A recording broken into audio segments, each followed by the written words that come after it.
La donna con il giubbotto bianco cammina in Piazza dei Signori a Padova. 10 anni fa, da queste immagini, parte l'indagine sulla scomparsa e poi sull'omicidio di Isabella Noventa.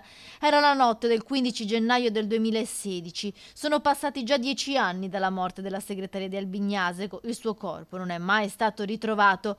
Pochi giorni dopo, i poliziotti che indagano sulla sparizione capiscono che quel tragitto, che sembra studiato per lasciare traccia nelle telecamere cittadine di videosorveglianza, non è stato fatto da Isabella, ma da Manuela Cacco, tabaccaia di Camponogara, complice di quelli che saranno condannati come responsabili e autori materiali del delitto, i fratelli Freddy e Deborah Sorgato.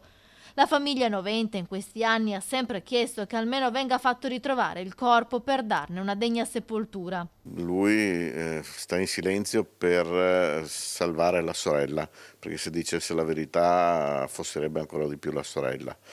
Adesso, se dovessero mandare qualche lettera di scuse, sarebbe solo per un fine, per un secondo scopo, cioè quello di ottenere prima i permessi. Mamma Ofelia è morta 3 anni fa dopo la figlia, senza avere risposte, distrutta dal dolore. Secondo il fratello di Isabella, Paolo, a sferrare i colpi mortali fu Deborah Sorgato in casa del fratello Freddy. Era lì anche il 16 gennaio di 10 anni fa, il giorno dopo la scomparsa della 52enne, quando Paolo la va a cercare a casa di Freddy, con cui Isabella era uscita la sera prima a mangiare una pizza. Non ha mai avuto il timore, perché Freddy sembrava una persona timida, introversa, che nessuno si sarebbe mai immaginato una cosa del genere. Movente e arma del delitto non furono mai stabiliti, si ipotizzò gelosia, denaro, rabbia, invidia e che il corpo fosse stato fatto sparire all'estero, trasportato in una cisterna in uso a Freddy, che di professione faceva il camionista.